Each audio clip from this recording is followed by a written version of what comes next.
You're listening to Soundside. I'm Libby Denkman. The economics behind the most popular video games are, in a word, staggering. Case in point, Grand Theft Auto 6 is slated to be released later this year, and according to IGN, it made $260 million during the first week of pre-orders. Some analysts estimate that the game could rake in about $5 billion during its launch week. Billion. But don't expect to have a hard copy of the game to cherish for your collection. Developer Rockstar Games announced last month that GTA 6 will only be available to download. Industry giant Sony says it too will soon be ditching discs. The company said earlier this month that it plans to discontinue physical game disc production for new PlayStation games starting in 2026. Sony says it's reflecting a broader shift in consumer preference towards digital downloads. And this shift has consequences for local small businesses. With no discs to sell and trade, stores, especially ones that sell used games, will reap less revenue. Adam David owns Big Red's Retro Games in Silverdale. He says he's not surprised by these decisions. Your newer, younger consumer doesn't care about the physical disc. Your next generation of game players, they've grown up on digital. And at the same time, they're too young to see the ramifications down the road of having just a digital library and the fact that, it can be taken away from you. So what are the ramifications and ripple effects when an industry changes the way we buy its products? It's something Seattle area journalist Jacob Robbins has been pondering. He wrote about the disappearance of physical media in games for his new Substack newsletter entitled Side Quests. Jacob, thank you so much for being here. Great to have you on Soundside. Libby, it's such an honor and a pleasure to be here. And this is such a fantastic side quest to be going on with you. So thanks. So in your piece, you talked to a bunch of local stores about their reactions to this news, these big companies saying that they're not going to produce discs anymore. I mean, what did you hear from them? Who did you talk to and what did you hear? Yeah, I don't think it can be overstated how frustrating the news was coming across to them about what's going on with GTA 6. You mentioned it before, but like to even drive the point home even more, there's been some additional analysis that's come out that suggests like in its first opening week, the game could sell like 51 million copies, which would make it the 11th best-selling game of all time. Wow. And that's just in its first week, right? And so I spoke to Cody Spencer, who is a part owner in Pink Gorilla. They have a bunch of locations in and around Seattle. I spoke to Joshua Silas, who opened up Third Emerald, which is a new game store in West Seattle. And I spoke to Harrison Montgomery, who was doing most of his used game sales on Facebook Marketplace, and they just opened a new location, and that store is called Reloved. And virtually all of them were so frustrated and disappointed that they're not going to be able to take part in this like huge cultural moment, right? Because whether or not you follow video games, you've probably heard of Grand Theft Auto. You know it. It's an incredibly infamous game series, right? And all of them said like it stinks, it sucks that they're not going to be able to partake in this huge cultural moment. Pink Gorilla and Reloved are not going to be selling any copies of the game. Third Emerald is, and that's because Joshua Silas told me that he wants to be able to bring people into the store, that it's like the draw is too much, but just not even having it so that further down the line, they can sell it used. Like Cody Spencer told me that at least once a day, potentially, they sell a copy of GTA 5 in one of their stores. So that's just not going to be a possibility with Grand Theft Auto 6. GTA 5, a 12-year-old game? I mean, it's been out for quite a long time, and they still are selling a lot of copies. By the time GTA 6 comes out, it'll have been 13 years in between when it came out. And so the stakes are really high, right? Like by all accounts, the cost to make GTA 6 is 1 to 1.5 billion. It's probably the most expensive game ever made. There's a lot riding on its success. And that success is not going to be shared by a lot of these independent game stores that really had hoped to make it not only into this big money-making thing, but also this community thing, right? Like Cody Spencer had told me that they had really wanted to do a midnight release, right? Like when a game comes out, you could go and pick up a copy and you're standing in line with folks and it's like you have that shared sense of camaraderie. Like instead, you're just going to be going to the store a few days before the game comes out and they'll sell you a box that has a code in it. You can download it and then it just sits on your hard drive and there's a timer that goes down, right? And it's a kind of solitary thing waiting for that timer to go down. So not only do you kind of lose that financial incentive, but you're also losing that sense of community as well. And to be clear, that downloadable code that you get in a box, you cannot trade it, resell it. These retro game retailers will not have a piece of that at all. I mean, I guess first of all, you mentioned the incredible development costs of a game like GTA 6. And, most other titles, they're not in the range of $1.5 billion to make, but they take millions and millions of dollars to develop these big tentpole game titles. And I would assume these companies would argue, hey, we need to be maximizing the profit from these things. And the resale market is probably not in our best interest ultimately.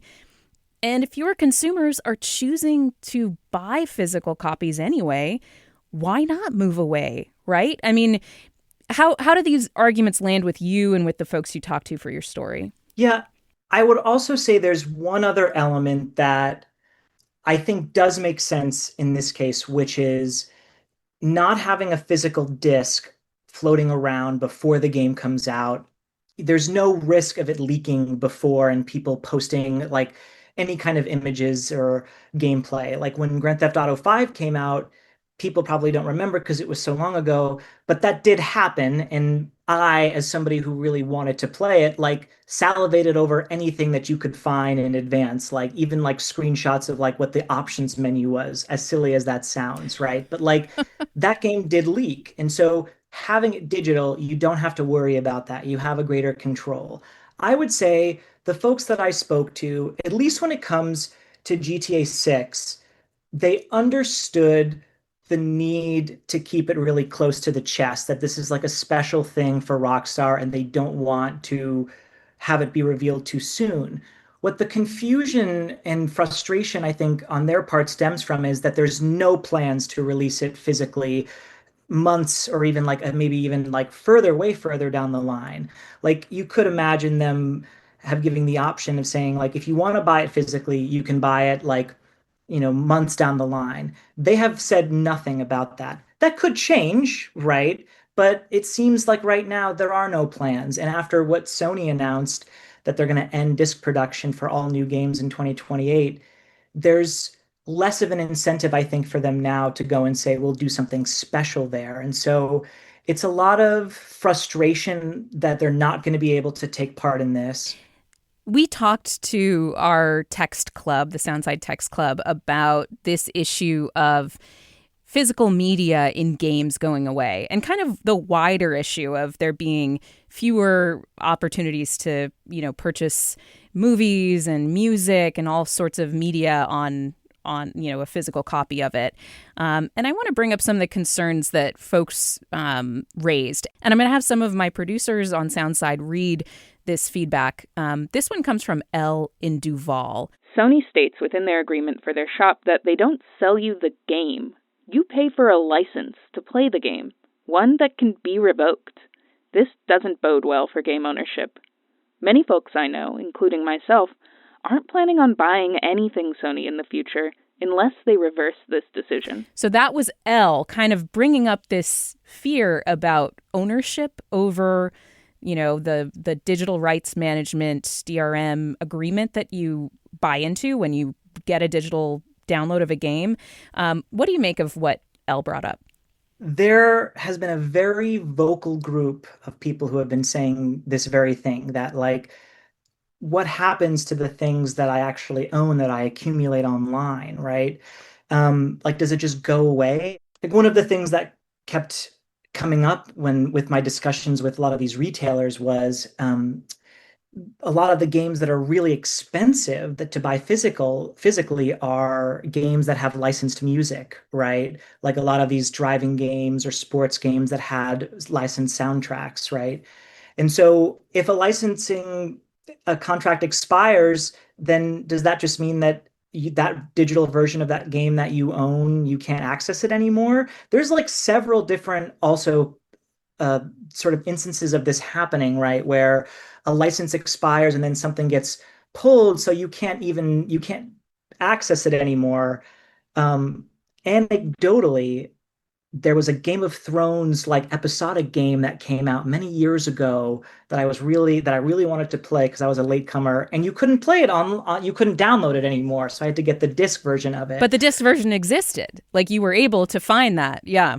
Yes, it cost me a little bit of money, but it was like, for a game that was older, but I could access it. So I guess what I make of that is it's a very valid concern. I think that there I can see a pressure campaign mounting for lawmakers to do something, but maybe not here in the US, but I could definitely see in the European Union where we've seen a lot of action over what people would deem anti-consumer practices, like obviously the doing away with the lightning cable and now everything is USB-C, right? Like I I could see this as something that they'll tackle later, like what does digital ownership mean?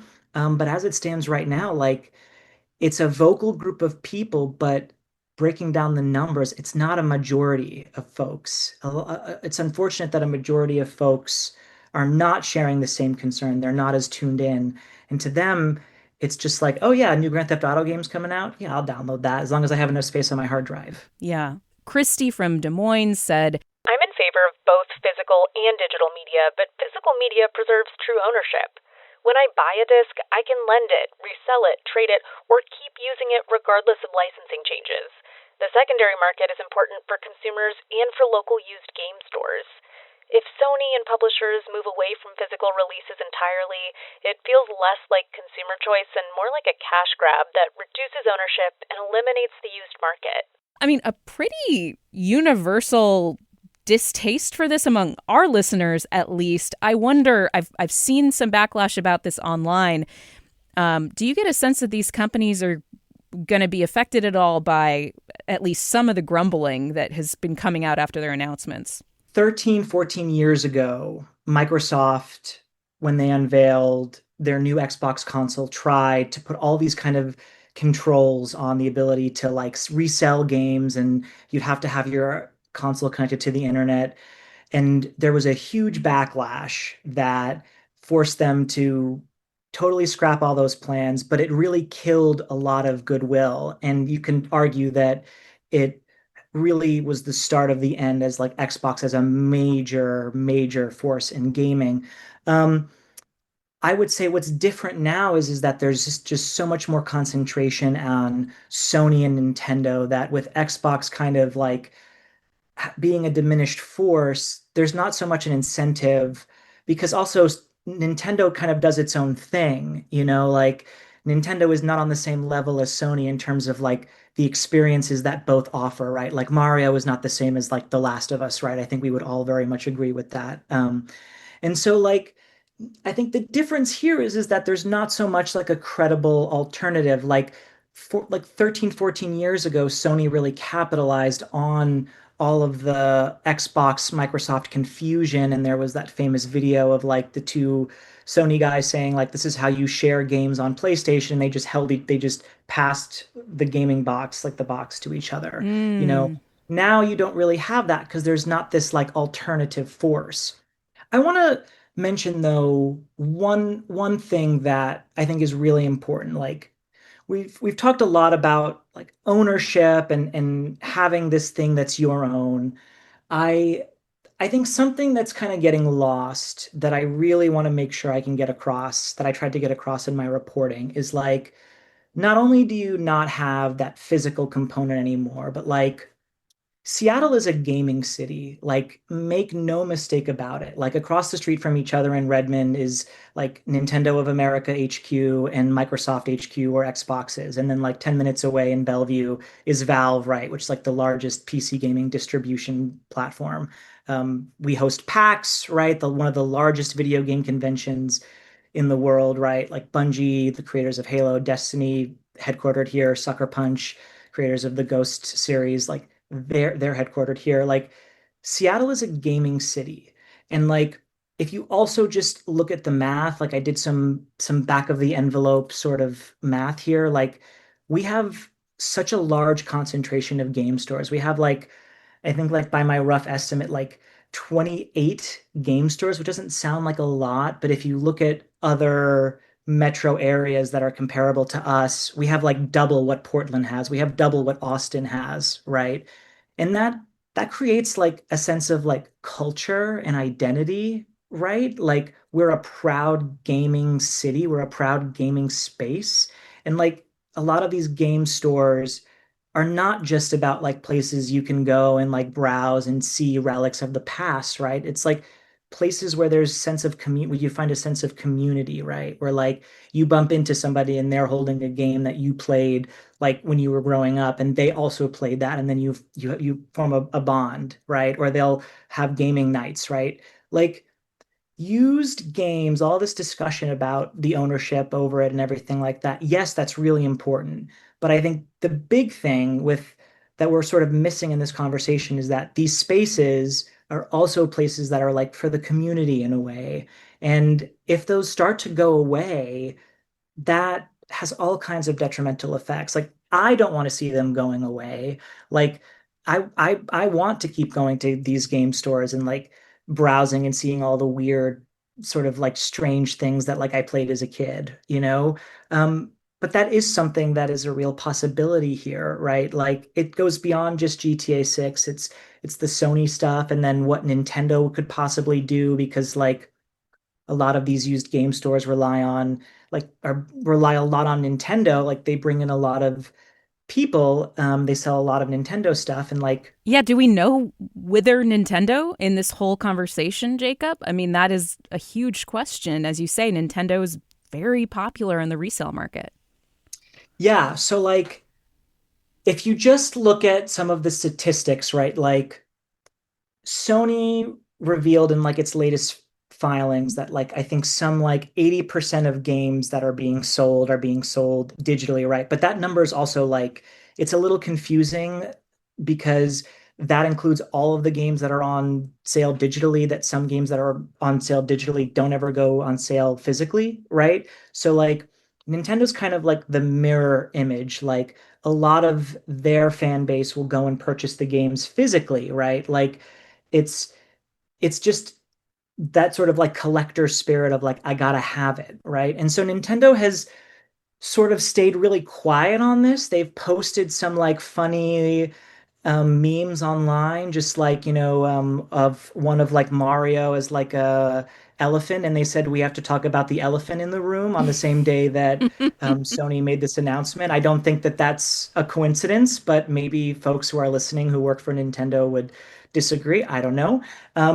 But all of the stores that I spoke to, you like universally have said to me how Nintendo responds to this is really going to be the key, because if they decided that they're not going to do physical anymore, it's over for us. It's over for us, and maybe not 5 years from now, but 10 years from now, 15 years net from now, for us, it would be over for us because we make our bread and butter on what Nintendo does. You know, Jacob, this has made me so nostalgic for that feeling that I get when I walk into a store, a game store, and I can talk to the person behind the counter about, I'm looking for this title, or I used to play this game. Do you guys have one of those? And then it kind of starts a whole conversation.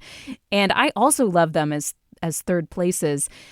But I have to look in the mirror and say, I haven't purchased many used games over the years. Like in recent years, I've really been downloading most of the titles that I get, even Nintendo titles. So I guess, there's a sense for me that I'm sad about this, but I'm also like, is this just inevitable? I don't know. Final thoughts on that. I think it doesn't have to be inevitable if we don't want it to be. I think that there are all kinds of ways that we can push back and say this is actually really important to us. And we can vote with our wallets and say, actually, like, no, we we want there to be some kind of physical component to the games that we play. But also, you're right, there is also that convenience factor. And I think we have to remind ourselves that like as humans, right, there's the things that we really want and there's the things that we really appreciate and admire. Like for me, it's always going to be having that third space. It's always going to be like looking on my shelf in my living room of like my used games, and much to the chagrin of my wife, who I think would much rather I have like fewer games on there. Um, but also like sometimes I'm tired and I don't want to make the trek out to get that game, you know. But I'll tell you this, like every time I go to, whether it be Pink Gorilla, whether it be like Third Emerald, like every time I go in thinking I'm going to buy one thing or I'm looking for one thing and I come out with another thing. And that's a really special thing that's happened. And I just don't want us to lose that. And I think they obviously don't want that to be gone as well, but um, it doesn't have to be an inevitability, but we have to vote with our wallets in a way too. Jacob Robbins is a local journalist who's been covering the death of physical media on his Substack, Side Quests. Jacob, thank you so much. Libby, it was such an honor and a pleasure. Thank you so much. Thanks for listening to Soundside. Don't forget you can listen live on KUOW 94.9 FM Seattle at noon and 8 p.m. Monday through Thursday, or anytime online at KUOW.org or on your favorite podcast app.